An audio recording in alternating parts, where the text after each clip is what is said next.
So back in FM24, I made this video on the channel. It proved to be really popular, really in-depth video of basically me talking about if I was to return to football. I used to coach at a decent amateur level, even at the age of sort of like 18, 19. I was running men's amateur clubs in my area. If I was to return, this is how I would play. Now, having spent 2 pre-seasons with 2 different local teams, kind of doing some coaching, some managing over the summer at the start of the season, my ideas have changed a little bit. And now, exciting news, if you weren't aware, I am back for the 26-27 season. So next summer, I am, thanks to you guys in particular, the channel, I'm returning to football management, men's local amateur football, decent enough players.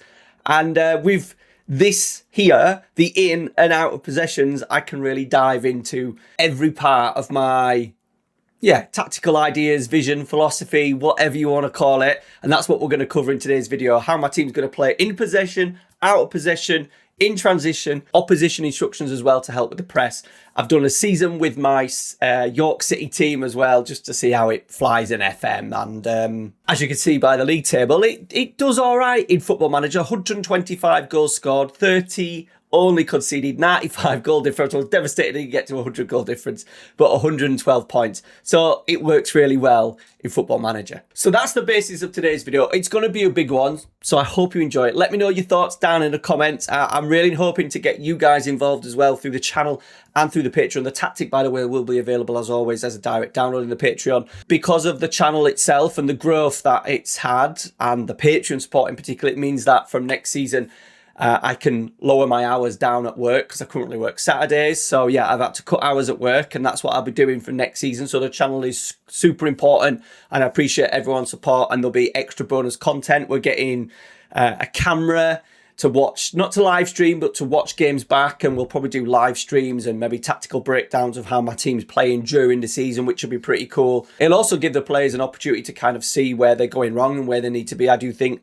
watching videos back for them will be probably the best way of learning and getting better in a particular shape. And yeah, as you can tell, I'm super excited. Cannot wait to get back involved next summer. So the basis of the video, we're going to go through, as I said, everything. We'll start with in possession in a minute. Couple of things to kind of talk about in general and why the tactic is built up the way it is a lot of it is down to the weaknesses, a little bit of the opposition, and we're talking opposition in general across the board. Over the 2 summers, I've coached 2 very different teams. I've coached one that was a very much a lower level amateur side, and one that has had players playing at sort of like come through professional clubs as, you know, as youth team players, etc., played at higher level. You know, you're talking your better ballers in your school years and have kind of molded into a decent level just outside the football pyramid, playing in like the local York League, but playing in the Premier Division, so a pretty decent level. And through that, my ideas have changed. Now, in the first video, we actually had a 3 at the back, and since working in particular last summer, I have changed it considerably. It looks, in parts, it looks very similar. A couple of things that I spoke about in the video in particular, a lot of teams playing 4-3-3s, and the issues with that is sometimes the lone striker becomes extremely isolated. I've watched a lot of games over the last few months, and I always find the number 9 extremely isolated. So my idea around that previously was to get 2 strikers in there. However, we're going to get round that using a 4-3-3 this time. So this is the basic setup, a 4-3-3 that we're going to be looking at now. The idea is that the team plays quite controlled, quite slow tempo. We're not going to rush. I think we're going to try and get past that of going long early. In particular, the team that I'm most likely to be managing, their centre forward is not the biggest, quite technically very good, but does suit the tactic extremely well. The idea around the initial build-up phase is because of how teams generally press. Now, most of the teams that I've watched so far this season, and with all the games that I'm kind of managed, coached, and then been watching over the last couple of months, most teams have played in a 4-3-3. So the Blues are the away team, we're the Reds. And this is one of the advantages without kind of being big-headed. When I come across other teams and other managers, there's no clear set out of possession instructions and principles. A lot of teams work on an individual basis.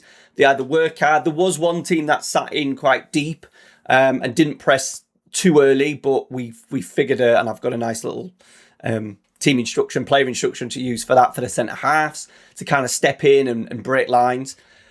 The idea is it's not too complicated. This is basically the tactic that I worked with over the summer at a local team. worked superbly well. Now, the quality of players was good, but we weren't asking too much of them. It took a couple of games to get in. So pre-season, when I start, will be super important. The idea is that the team will play once a week instead of training. A lot of the training will not be training. It'll be pre-season matches through start of July and August. Season starts in early September. So it gives me, hopefully, to get around 7, 8, 9, 10 games in, maybe occasionally on Saturdays. There's not many lads that play cricket, so that's a bonus. So that will help. And the idea is that we learn through analysing the games with the camera that I'm getting, but at the same time, repetition on not so much the training, because training's difficult because you don't have, we will do a little bit of shadow play, 11 against 0, and we'll often do that in warm-ups as well before the game to get kind of the right passing angles and any little tweaks that we might want to make to the tactic that we've been playing with. As I said, lots of teams they press, some lads work extremely hard, and I think we can get around that in 2 ways. So what we're going to do is, now it's important, like the profile of players that we have for the squad. So as you see, 4-3-3. In the defensive phase, I'm happy to have 2. We're not asking the centre-halves to do an incredible amount of long passes. So that will vary depending on the personnel that we get. Now, the DM is super important. This, for me, probably needs to be the most technical player in the team. Someone who is extremely comfortable in possession and is comfortable playing with his back to goal and helping with build-up. So we're going to generally build with a back 3. The fullbacks are going to be extremely aggressive. In build-up, they're going to be extremely wide, and that's to really free up the 2 wide players. As I said, we often see this when we play against teams, and you see at local level, the central striker is stuck with generally 2 centre-halves. We got maybe 1v1 in the wide areas, but they're in wide areas. And there's big holes to exploit that teams don't exploit. And at the same time, there's not enough support in and around the centre forward. So we're going to tweak that by having our fullbacks high, our defensive midfielder, our number 6, coming in almost like a half-back. And then that'll free up our 2 wide forwards to come in and be a little bit closer. Now, the kind of profile of player that I want for the wide forwards is goal scorers, not wingers. These guys need to be pretty much centre forwards, inside forwards, that sort of style of player, that style of goal getter, rather than creative wingers that are wanting to go around and put crosses in. I want these to be probably more of a goal scoring threat than the centre forward. This can be anyone. We're looking at maybe a deep line forward, someone who's going to drop in and potentially create a little bit of space, or create this midfield diamond in here and get a 4v3 in, because what we'll find is the 2 centre-halves are not used to strikers dropping in extremely deep. So these 2 will either stay high. If one does go and tracks, it leaves space for us then to exploit with maybe a more direct pass. So that's one thing that we're going to try and do. We're going to get the fullbacks extremely wide, and we're going to play through. We're going to take our time. We're not going to rush possession. And I do find that this little bit of build-up works superbly well, super easy to do. And as I said, because teams aren't really getting coached and managed, they don't then come up with a plan to kind of stop it, which then really should see us getting lots of success. So what we're going to try and do is, number 6 will come in. So there's the centre forward, 2 wide players, 3 centre midfielders. Let's get that defender back on the halfway line. So set up like that. So what we're going to do is, we're going to build up with these 3, with the half-back, central midfielder coming in, defensive midfielder dropping in. We'll drop our 2 central midfielders pretty narrow to kind of suck in their players a little bit, their central midfielders. And all we're going to do is just play around to the point where we can release one of the fullbacks. So the fullbacks are going to be quite high. Now, the idea is that we don't go through the middle. I don't want it in here where the bodies are, unless it's extremely safe and there's no pass, there's no pressure from maybe a central midfielder and he's allowed to turn. That'll be the key. It'll be, if he can turn, give him it. If he can't turn his man tight, let's not do it in there. And we'll just rotate the ball until we get maybe the defender, until maybe we get the striker locked off at one side. And then we can play and progress. And then this is where we really come into it. So then the right back has now got a decision to make. Our left forward's going to come in a little bit narrow. And now our full back has got the opportunity to either travel with the ball, carry, or if there is a little bit of pressure and he gets pressed, then the ball will be clipped in. Centre half has to come across. We know that the wingers are generally going to be faster than the the centre back. So we'll hopefully get a lot of success in there. We'll also have a little bit of a supporting run from the central midfielder as well that can combine, and it'll work both sides with both fullbacks extremely high. What we don't want them to do, when I mean extremely high though, it's super important that we don't pin them back. They need to help him build up. I also think the higher they get, the more likely the fullbacks are going to come in and mark and kind of press earlier. So what we need to do is get that little sweet spot where it's a bigger distance between the fullback and our fullback, that then he's got a proper decision to make with what he does. What we may do to start with as well, we may pin our two wide forwards onto the fullbacks as well, so they're kind of pinned initially, and then as the fullback gets it, then the wingers, the wide forwards can move in, and then that gives him the opportunity to do. If a midfielder comes across, then we can work the overload. We'll still have the option with the deep line forward. The striker's always going to be showing to feet. The idea is that he always shows to feet, plays with his back to goal, so he will be on option as well on both sides. If nothing's on, we turn, we go back, and we play through and we go out the other way. We will do that consistently. I've got a thing on my board here, as in don't be bored of the basics, something that we're going to have to drill into the team as much as possible, where we don't force it, we take our time, we will get openings. Now, these are all simple passes. That's just a straight pass, pass, pass. You can use the goalkeeper as well to pass and play. Nothing too technical. It'll just be a case of getting yourself into a decent position so there's enough space, enough time for you to get a decent touch. What we don't want to do, for me, local level, is firing balls into here when we might be a little outnumbered, little bit congested, a little bit more pressure in terms of back to goal, couple of touches, losing possession in there, maybe trying to overplay in there as well, losing possession. We don't want that. So we're just going to be patient unless the pass is right, and we maybe have a midfielder who we can break the lines to, or if they're sat a little bit deeper, they haven't come to press. The idea is sometimes as well, a little bit like De Zerbi, that they would suck in the press a little bit. So most teams, I think, will generally press high. It's just a natural, local level pressing. You know, the ball's there, it's in play, go and work hard, go get it back. And that will maybe, depending on how they're playing, if they're playing maybe with a 4-2-3-1, it might give us the option to go in a little bit quicker to the striker who drops in. The thing with that is, for me, that's a 40-yard pass. That's going to be a difficult one to kind of play a lot of the time. So, yeah, it may work at times, but something that I won't be overly encouraging. Now, the one thing that I do like about this system, when we're in build-up, is the diamonds and options it can create. So there's our general build-up with fullbacks getting high, striker dropping in, defensive midfielders splitting the centre-backs. But one thing that it does do is shows off 1 diamond, 2 diamonds, and of course, 3 diamonds. So the idea behind that is that the centre-backs in possession have options to go wide, to go backwards as well with the goalkeeper. We're not even including the goalkeeper in that. Can go back to maybe defensive midfielder. They can go back to the goalie, but they've also then got the 3 options ahead of them. The centre-back to be in line with the left forward to be in line with the left centre-back, as you can see, an option to his left, and then a central midfielder as a support option as well. And it covers us passing lanes, clear passing lanes throughout the pitch. This here with the 3 diamonds should give all of the team lots of passing angles, passing options. What we sometimes get is a little bit of isolation and then a little bit of nervousness, panic in possession. This here should give us a really clear, simple structure. I don't think I'm telling the boys anything too difficult. Split the 2 centre halves, go wide. Fullbacks push very wide and high. When the fullbacks get it, the forwards tuck in, centre midfielders act there as support, striker comes in.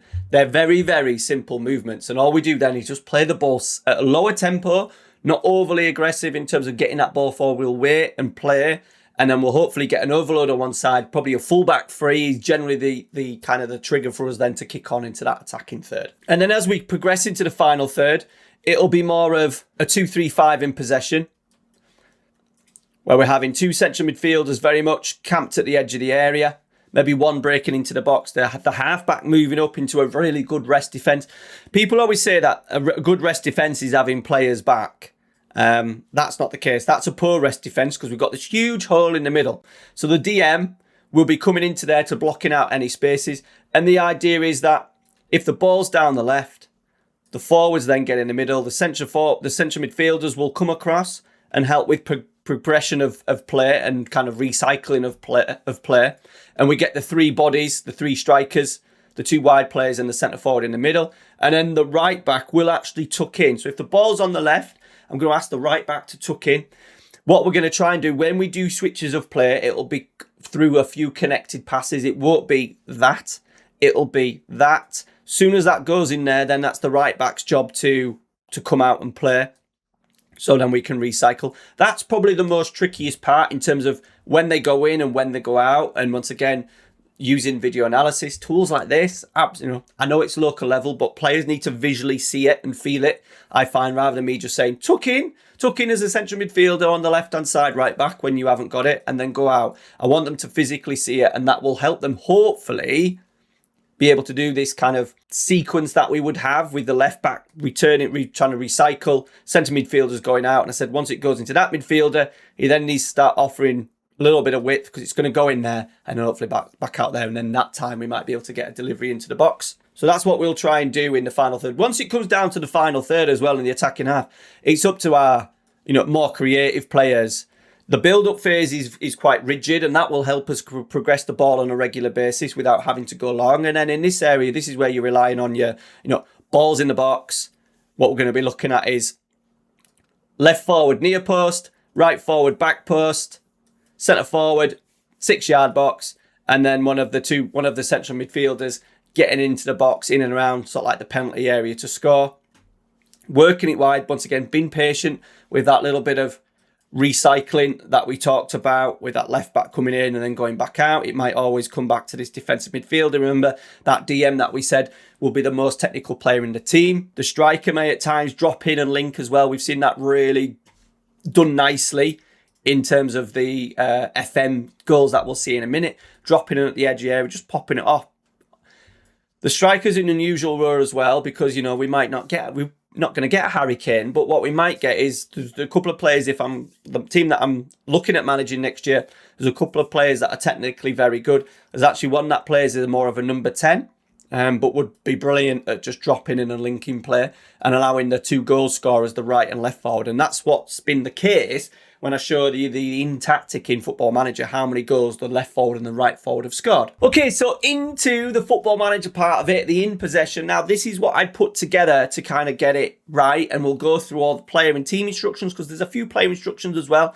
Interestingly, the halfback role has changed considerably, and I'll show you a couple of clips in a minute of its kind of defensive role, and it's not getting as high as I would like, but I think that might be down to one of the instructions that we've got. One of the issues that we may have at times is when a team doesn't press us, what do the centre-halves do? And what I tried to get the centre-halves to do in the summer was to drive with the ball. Don't drive and try and take 3 players, but just try and pull. So what we may want our centre-half to do actually at times is to try and trigger this press from this wide midfielder. So in the game that we played, one of the opening games with my team that I coached in the summer, the wide players were sitting off a little bit. So what I asked my centre-back to do was to carry with the ball. Now, not with real urgency and, he's not going to go on a mazy run that's going to try and jink through. All I'm wanting him to do is to try and break the press of one of these.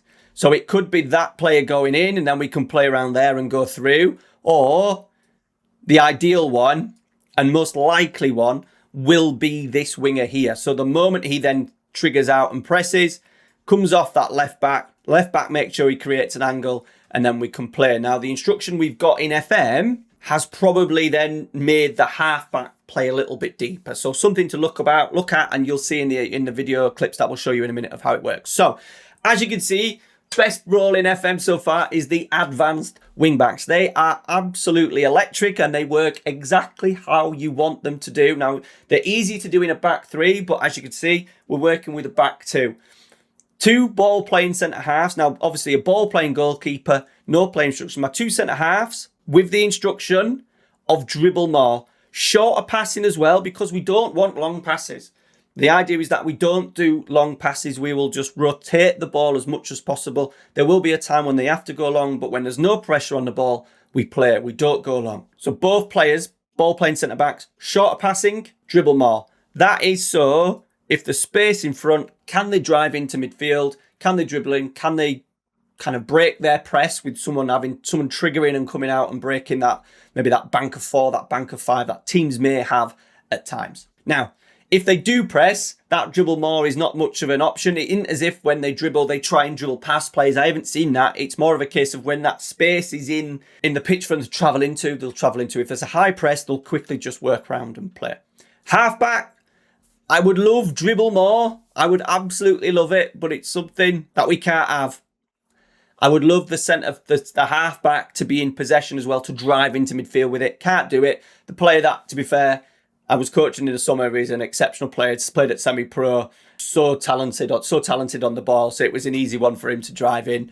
So halfback, take more risks, trying to make it more of a playmaker as well. And then with the wing backs, stay wider on both sides. So they're very important, keeping the width, staying as wide as possible. We know wanting them inside forwards to come in. Now, the midfield makeup is slightly different. I didn't want to do a midfield playmaker because the level that I'm going to be coaching at, there's maybe not going to be that absolute midfield baller that's going to dominate games with creativity. The idea that my most technical player is going to be the halfback. So, you know, the instructions that we've set up are quite simple. I think in FM24 terms, it would have been maybe a box-to-box and maybe just a standard CM. Here we've gone with 2 standard CMs, but they're giving us different options here. So the right option is more that number 8, that not creative play, but maybe more energetic player. So in possession, he's going to dribble more and make more forward runs.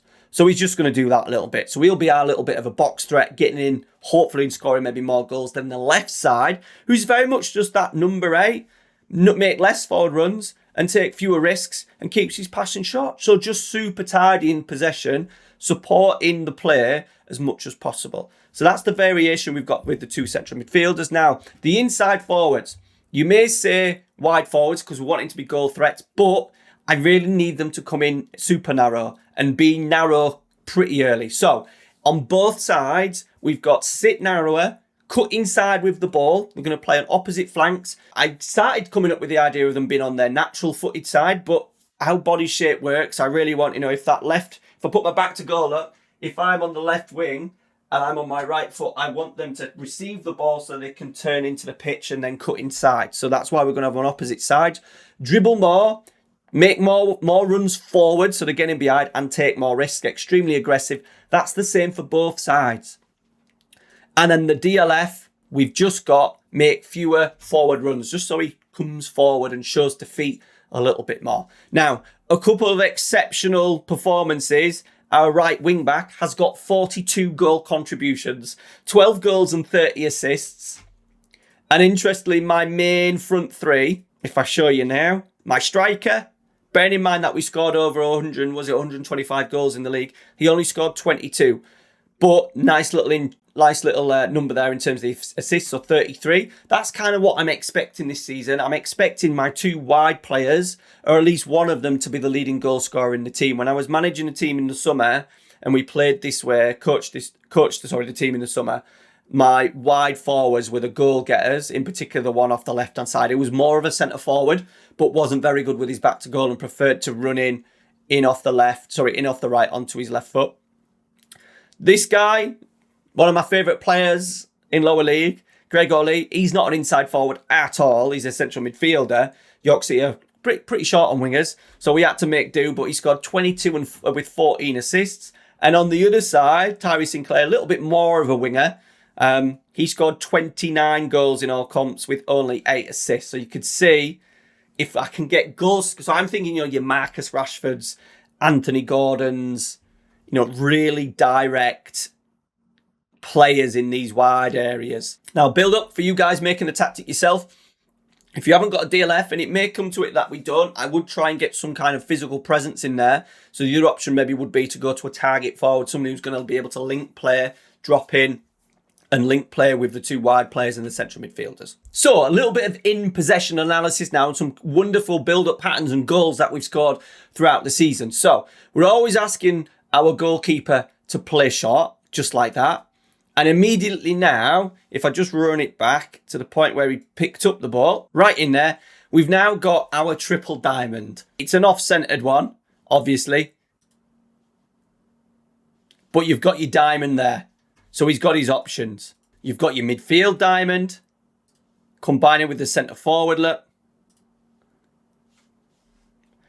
And then it runs over the other side as well. So there's our triple diamond. We may call the tactic the triple diamond. Sounds pretty good, doesn't it, for an FM tactic? And then all we do is now, because there's been low pressure, not much pressure. Wealdstone, unfortunately, we're playing in a bit of a low block or a mid block. Didn't press too high.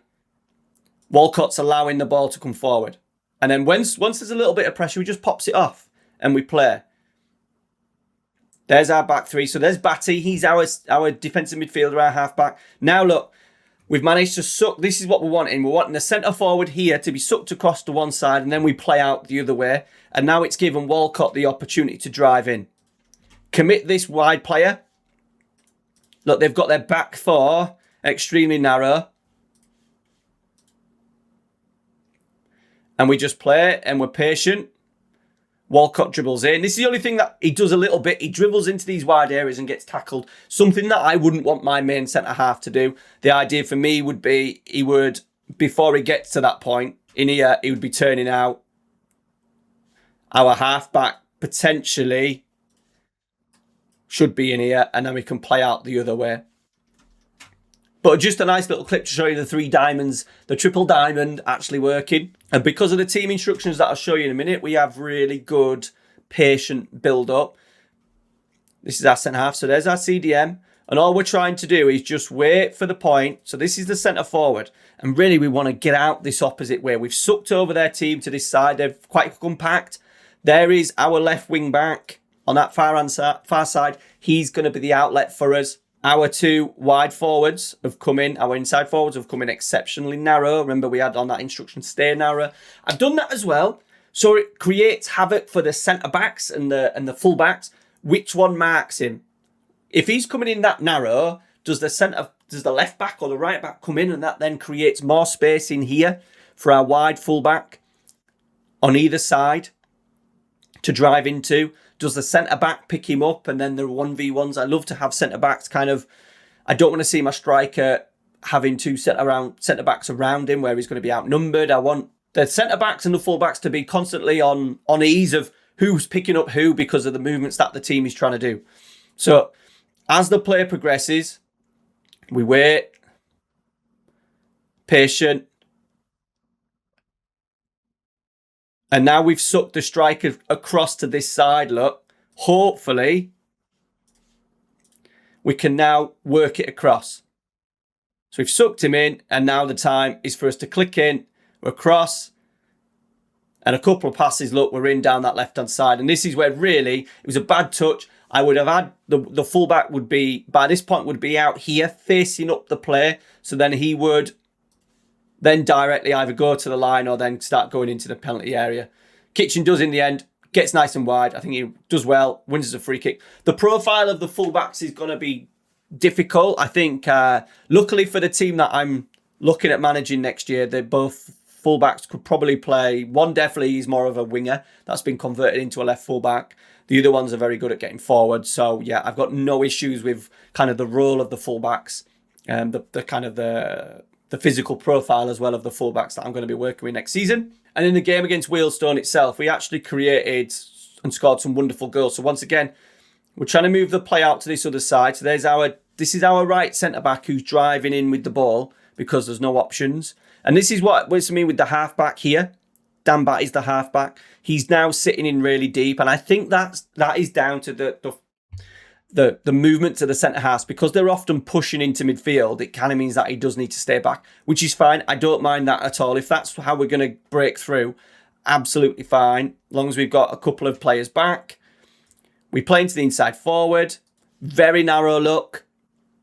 That is the full one of the centre-halves. No, sorry, that's the right back. That's the centre-half. That's the left centre-half. And that's the left back. He's pulled in the right back. So we've got all that room for now the ball to be played into, look, into Kitchen. This is the advantage we'll get because we know that, teams in 4-3-3s. One of the reasons why I don't like playing 4-3-3s, and I mentioned it in a couple of years ago in a video, that the two wide players out of possession think they're like three strikers and hate doing these runs back here, chasing fullbacks. He's given up, look. We get disjointed, and there's my striker getting in at the near post to head in. This one gives us an indication a little bit of our shape and how we're going to line up eventually. And we're going to talk about the out of possession in a minute.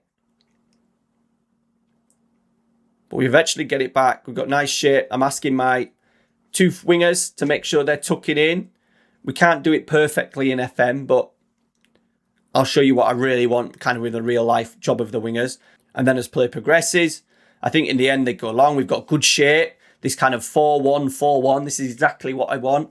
The DM is going to be super important for this. Ball goes long because we had a nice tight block. We're into play and then we're off. Once again, inside forward coming in narrow. DLF wanted to show to feet. There he is, showing to feet, linking. That's our inside forward now, coming on off the line. That is where we're going to get them from. I really want the inside forwards to be in dangerous areas. I don't want them out here. I don't want them out there. I want them in the width of the penalty area. That's going to be the idea of that, because they're goal scorers. They'll be happier. They'll all want to play up front, but the idea is that when they're playing in these areas, they're going to be happier because they're going to be cutting onto the best foot. They're going to be not having to cross the ball and work in isolated areas. They're going to be in here where they can get shots off, passes off, and link with that centre forward. Okay, and the last goal, once again, turnover in possession. We've had a nice tight block. We're going to play. That's our right back who's just coming out of position. It was kind of second phase from a corner, but we'll work into our build-up shape. So there's our left centre-back. Now look at the space. The right midfielder is already looking at dropping in. But we'll wait for him to trigger. We've pulled him out of position a little bit. We've managed to play through the middle, which is absolutely superb because we've had no pressure. And the two centre-backs haven't followed the striker, which gives Pierce the opportunity to link. Like, for me, realistically, that pass would have gone out to the left. But it switched out to the right. And then the idea is that we get bodies in the box. So this is where I talk about now. So really, I think team instructions, we'll talk about opposition's instructions. I think in certain games, I'll be getting my halfback to mark the centre forward a little bit in real life, because I can't have him marking him all the time, because really you want your centre half marking him, especially in the defensive third. When we're out of possession, we want the centre halves to picking him up. But ideally, my halfback would be in here. Little bit of a thing that FM's doing at the moment with the halfback. We end up getting a nice shot in. Fullback, two central midfielders camped at the edge of the area as well. Love it. 1, 2, 3, 4, 5 bodies in the box. Bit of a 3-2-5 really. And I'm happy with that. If that's how it's going to be in FM, a 3-2-5 with the halfback dropping really deep, absolutely no problem. As long as we have, I think, two really athletic centre halves, I think that'll be the key to that if you end up playing in that 3-2-5. Okay, so they're the clips. So those are the clips to show you how the team is working. Now, the team instructions for in possession are as follows. Shorter passing. This will help us with the build-up in terms of not being overly direct, moving the football forward too quickly, and that then links it nicely with lower tempo. Loving us being really patient in possession and waiting for that right time to strike. So lower tempo, standard time wasting, hold our shape. We will naturally counter-attack because of the positions we've got of the two wide players in possession. But really with this, I wanted us to get hold of the ball. I find sometimes counter-attacks are often wasted in local football because they don't get a couple of safe passes in first to build up the kind of the team structure in possession. The ball goes long too quickly and it's lost. So I'm going to do hold possession on the basis that we can still counter because of what we've got in the out of possession. Wider width, so important to keep those when we've got those fullbacks wide. So we're having our attacking width wider. Creative freedom, more expressive. I really want the DLF, the inside forwards to be involved. You know, moving away from maybe including the freedom to roam from their position was what I was generally after. Play through, obviously. Goal kick, short to the centre-backs. And everything else, I've left a lot of things blank because what I don't want to do is micromanage every aspect of the game. One point is the creative freedom in that final third that the players then are involved in. Well, I will set up that rest defence shape for them. But after that, it's up to them. Crosses in the box, fullbacks know what they're doing, inside forwards know what they're doing. Just go and do it rather than me coaching absolutely every aspect of it.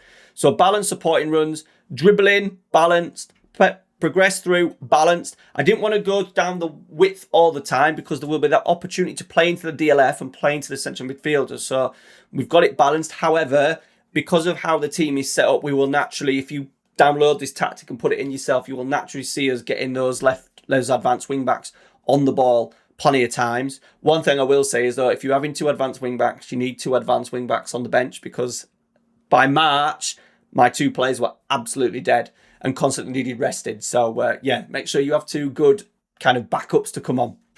Patience, work into the box. I find not too many balls in the box and goals scored from headers. So we're going to be a little bit patient with that. Discourage shooting from distance. Once again, XG kind of quality, local amateur quality, shooting from 30, 25 yards. You know, we're talking maybe 1 in 100. We don't want that. We're going to keep playing, keep probing. Low crosses. Once again, crosses, high cross into the box, scored from headers, quite low. Unless we have an absolute, you know, if I end up signing a 6'4" target man instead of having a DLF, then that may change. But low crosses and then distribution speed from the goalkeeper balanced as well. That is everything in possession. Let's dive into the out of possession. So out of possession, this is how we are lining up. Very much I'm wanting to compact the middle. I'm making sure around that zone 14, which is the most dangerous zone on the football pitch, we've got plenty of options. We've got a couple of tweaks on player roles as well. Idea is, and I keep stressing in all my tactic videos, with out of possession, don't overdo the tactic roles in terms of having everyone doing something niche. Having standard centre forward, standard DMs, standard centre backs, absolutely fine. Now, what we're wanting to do, and I've wanted my wide players to do in particular, is not stay super high in possession. I wanted them to be nice and kind of deep at times, but also being in a really good rest attack position. So if the ball is turned over, we're in a better position. I'm also looking at my halfback to actually go in and be a middle centre back, only in that final third. So in team instructions, it's really good this actually with the visualizer, like out of possession, he's staying there. And then once he gets into this final third, I'm basically wanting to give us an extra body in the box in terms of clearing. So at times we'll end up looking like a bit like a 5-4-1. Okay, so I've got quite a niche pressing system out of possession. So the initial press that we're going to do is dependent on the quality of the centre halves.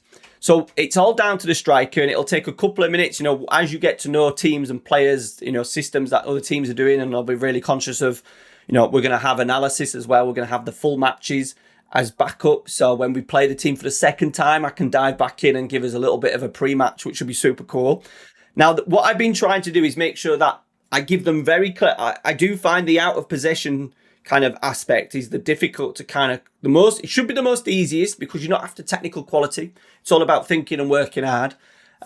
So what we tend to do is, and the issues that I find with opponents, not issues, but advantages for us, weaknesses for them, is that they often build with a really flat floor. It can be slightly staggered, but ideally they'll line up in that flat floor there. My striker, if I talk about the midfielders very quickly, the midfielders are literally, my 3 centre midfielders are just going to go man for man. So we're not going to worry about pressing in a 4-1-4-1 like we had in the clip that I showed you a couple of minutes ago before we broke and scored against Wealdstone. The idea is that we just go man for man in there. But what we're trying to do is to trigger, we're going to encourage, number one, we encourage them to play out. So the striker is super important, and the 2 wide players, and I struggled with this, but the wide players were starting way too high. I want the ball to go into one of the centre-backs and then the full-backs. When it goes into the full-back, that's going to be our trigger press. What we are going to do as well is we're going to identify which of the 2 centre-halves is the most weakest. It generally will be the player that is not as good technically, or if they're playing with 2 right-footed centre-backs, the left-sided centre-back will be the guy that we will leave. The other centre-back will be the player that we mark with the striker. So hopefully, when the goalkeeper has it, if we have our striker out the way and we have our our wingers tucking into a 4 rather than a 3, remember what we showed in the out instructions, they were playing as left midfielders rather than like left wingers in that attacking midfield role, the ball will play into there.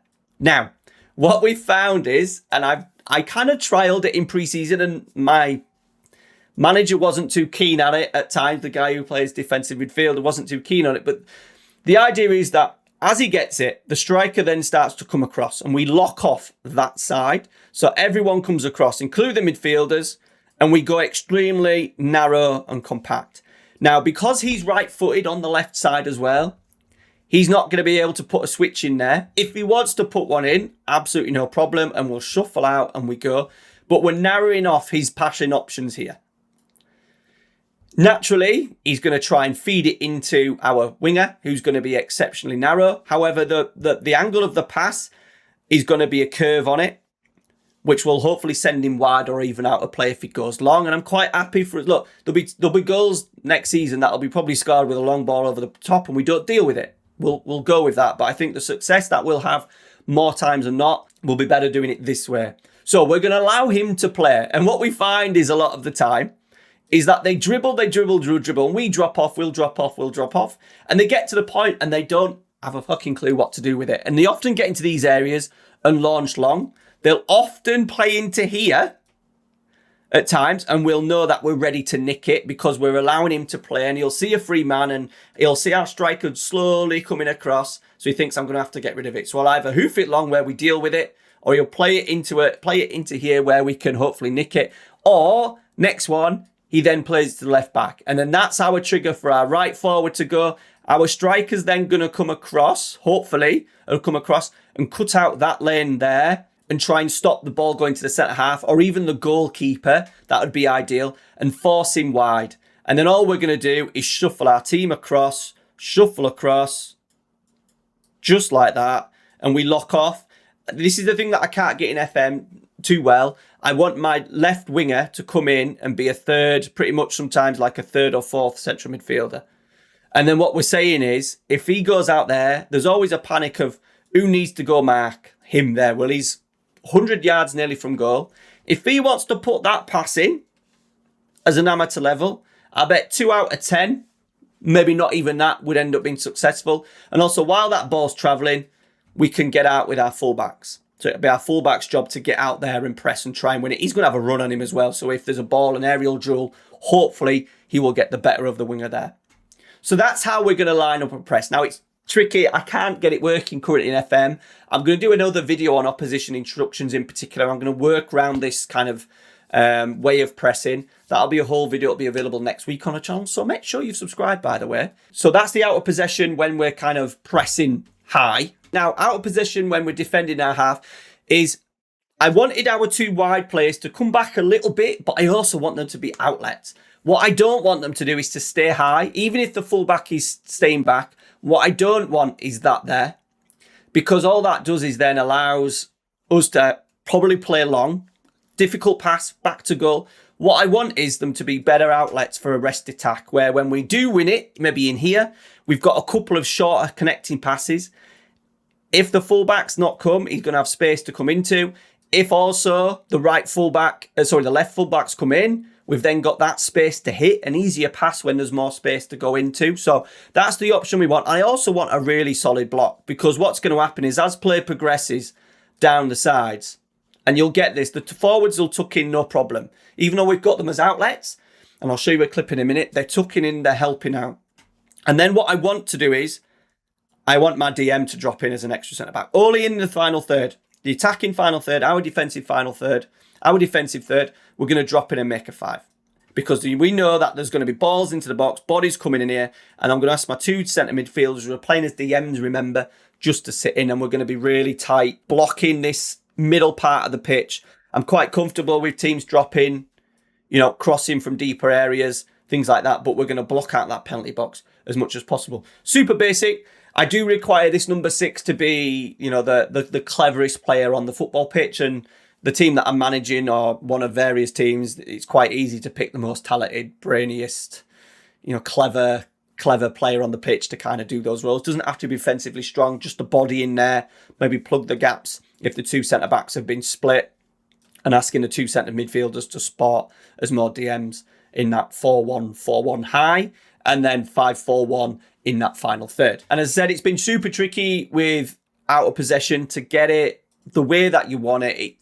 I think the opposition instructions are not working very well at the moment, so just be careful with them. I am going to show you how I would set it up though, and the idea is that I'm going to set them up. I'm going to go back to earlier points of this season and kind of play with the tactic again and see if I can really get it working and really dive into really detailed opposition instructions for you. So I'll just show you this clip. So right now we've got, there's my left mid, There's my right mid. I have got them marking fullbacks as well because that's their option. That was to help with the press that we're struggling with initially because then we're not triggering that press as well as what I would have hoped. But there's my two wide players. Pierce is man marking their right centre-back because he was the key. He was the one that we didn't want on the ball. We wanted McAvoy, who was a right-footed left centre-back, on the ball. So we knew that his passes were always going to be a little bit more restrictive because of his body shape and his foot. Trying to link it to real life to FM doesn't always perfectly work. And as they play, we're pressing in there. But this is where now, look where he is now in possession. He's still classed as an outlet, remember. He's an outlet wide midfielder. So he's not out here. He's tucked in super narrow, which I absolutely love from these wider players. And he's now going to pick up the ball where he can attack and we can play. Another scenario could be that he's in a nice little bit of space there. So let's say the ball breaks down in here or in here. The next option would be then a pass, a safe pass into there. And then he's got the opportunity then. These are aggressive, direct players that he's going to run through it. He's not going to run out here, out wide. He's going to run through the heart of the defence straight through. And that's where we're going to get our counter-attacks from. Hopefully when the ball breaks down, a couple of safe passes and play. And they're in really dangerous areas, helping out the fullbacks as well. So how does it all look in FM? Team shape, as I said, it's a 4-5-1. So we've got two pressing fullbacks for the fullbacks. Now, I've done that because they're in possession. They're going to be naturally so high. They're going to be so high. So it makes no sense to have them pressing high, not pressing high, but behind possession and then low out of possession because you'll just see them running back. So the idea is that they're super aggressive without the ball anyway and win the ball up there as much as possible. So that's why I've done that on, because I think naturally they're going to be high. So out of possession, we need them to maybe help with a counter press more than anything. So two pressing fullbacks, two standard centre backs with sweeper keeper for the goalie. They're my two central midfielders. No player instructions. Dropping defensive midfielder. No player instructions, but the dropping defensive midfielder role. I absolutely love that role. Exactly what I want my number 6 to do. Outlet for the two wide players, but in the midfield area, not up here, in the midfield. So they'll drop in and make that nice 4-1-4-1 out of possession. And then centre forward, left completely blank, no other instructions, just allowed him to just drift. He does drift in at times. I didn't want to track because I thought we'd be then too defensive. We need an outlet. Hopefully he's going to be in a position where he's going to be able to hold up the ball. I hate to see them stood next to two centre halves and just study beside him having a little chat. I absolutely hate that. I want him to be dropping in. So we're going to go into the team instructions for out of possession. So high press, high line, but not super high because we want to encourage the opponents to play out from the back, basically, don't we? We want to set that trap with the ball, going to the centre-back who's worse on the ball, who might play it long, who'll do a risky pass, maybe opposite foot, angled pass, or play to the left-back where we can then trigger that press and sort of like pin them in. So, yeah, we've gone with that. Trigger press, I've kept it standard. I don't need to underdo it or, you don't have to click. If you're new to the game, you don't have to click absolutely everything. If you're a little bit unsure, like, not sure, just keep with the standard. Now, we are counter-pressing. That's a huge part of teams getting the ball back. I always find in amateur levels, I think there's a team that'll work hard quickly and not allow teams who are, remember, if you're technically less able, shall we say, and you have 2 seconds to get control of it or 5 seconds to get control of it, makes a huge difference. So I'm finding that, having the attitude to counter press, which I still think is probably out of everything, is probably the most difficult part of this that I'm going to have to coach, is because for me, that's a mental thing for the players and a case of, giving the ball away. Spalletti said something fantastic, that the player who gets his head down and kicks the ball, loses possession of the ball and that 1 second of feeling sorry for themselves. I think his words were, in professional football, you're dead. That the attackers, the counter press is gone. You're allowing the team to your opponents then to attack. So trying to get that right, that mental switch of shit, I've lost the ball, don't matter because I'm just going to get it back. That will probably be the hardest one to kind of coach, I would have thought, between everything in, out, transitions, everything. That's going to be the hardest. Get stuck in. We're going to stop crosses. Now, this is an interesting one because, You know, we're playing 5 at the back, you know, with that low block and balls can come in. We've got 2 centre-halves and defensive midfield. But I feel like if full-backs are going out to deal with wingers, really your job is to stop that ball coming in the box. I always think as well that generally the ball, once it gets into those attacking areas, the idea is that the winger is generally going to try and cross it anyway. So the idea for us would be just stopping the crosses, stopping anything coming to the box at all costs. Trap outside. Once again, that will funnel our press to go out to that left back or right back. Short goalkeeper distribution. No, we don't want to click that. Yes, because then they'll kick long. Remember, we're trying to encourage that ball, that pressing trap and trigger that we've set. Defensive line higher. We've got it twice. Brilliant. Love that, Football Manager. I complained that defensive line behaviour was nowhere to be seen, and then now we've got 2 of them. FM26 is a shamble of shit. It's an absolute fucking embarrassment. That's my little opinion on it. By the way, I'm loving the tactics. Absolutely loving the tactics. And the match engine, the tactics is brilliant, but this is just absolute buggy nonsense. Sorry, little rant. Sorry about that. Defensive line, step up more. Okay, now, last thing, we're going to go into the opposition instructions. I'm going to show you how I would set up against this team right here. Now, it is Forest Green. Luckily, they're playing 4 at the back, which makes it a little bit easier. Now, what we don't want to do is trigger press the goalie. We're never going to trigger press the goalie. We're going to allow him. There'll be a time when we're last 10 minutes and we're searching for a goal, yes. But I don't want to see the goalkeeper being pressed, because all he'll do as soon as a player comes, he'll just play it out to the side. So we're not going to press the goalie. It'll give us a chance to get our shape. And hopefully if we don't press him, he's then more likely to do a more dangerous pass into maybe that centre-back that we're wanting free. Now, Forest Green are likely to line up with a left-footed centre-back who's got a passing of 9, and their right-footed centre-back, Innis, right foot very strong, passing of 6. Now, you're screaming to me right now, I won't know in the York Football League which player has got 6 for passing and 9 for passing. That is correct. However, the way that I used to work it was literally watch the game for 10 minutes, find out which of the 2 centre-halves is comfortable in possession. If they're both right-footed, let's go with the left-sided one anyway. This instance, the right back is the one that we're not going to press. So the ball's going to come out to this right back a little bit more. So the left back, because he's a little bit better on the ball, we would go into the team instructions for our striker. So Pierce, player instructions, and then we would just, out of possession, man mark, find the player. There we go. We're going to mark Jordan Taylor Moore, just like that. Then go back into the opposition instructions, and we would tight mark Moore, always, and never trigger press. Never trigger press the centre-half. That right centre-back is crap on the ball.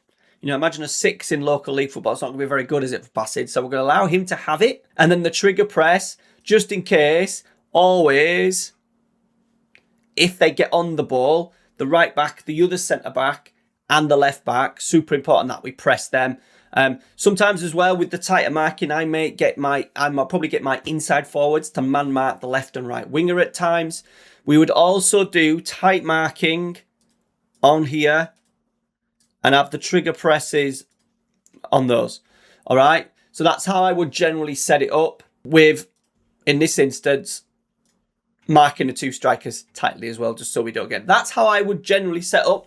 It doesn't work perfectly well in Football Manager. I would be getting normally as well my right and left midfielders. We're going to the player instructions, man marking the fullbacks so they kind of press them a little bit more. Yeah, what we don't want is tighter marking as well, because if we have tighter marking on the fullbacks, that means that when the defender's got it, if we're man marking and tighter marking, they're going to be stood right next to them. So it's a case of balancing. So I'm going to do a video next week on trying to get this pressing structure bang on in FM. So make sure you're subscribed.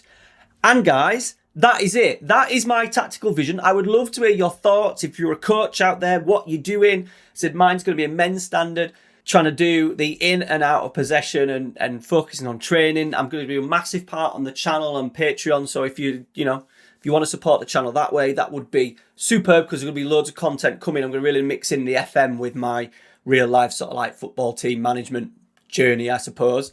The money raised from the Patreon is going to pay for cameras. It's going to pay for new training equipment. I really know if the channel itself can focus and kind of earn enough in a couple of months to pay for a new kit as well. So yeah, loads of awesome content. We'll have like a private WhatsApp group for certain tiers, loads of stuff going on the Patreon and the channel from maybe around June, July time when I've been confirmed as a manager of a football team. Then we can dive in and start making some content along with plenty more FM content. All the tactics said are available as a download. I've gone through all the team and player instructions so you can copy it into FM26, save yourself. You'll enjoy it. You'll enjoy the overloads, get some really good wingbacks in. You'll be absolutely golden. Thanks for watching, guys. You appreciate it. I know it's been a long one. Take care.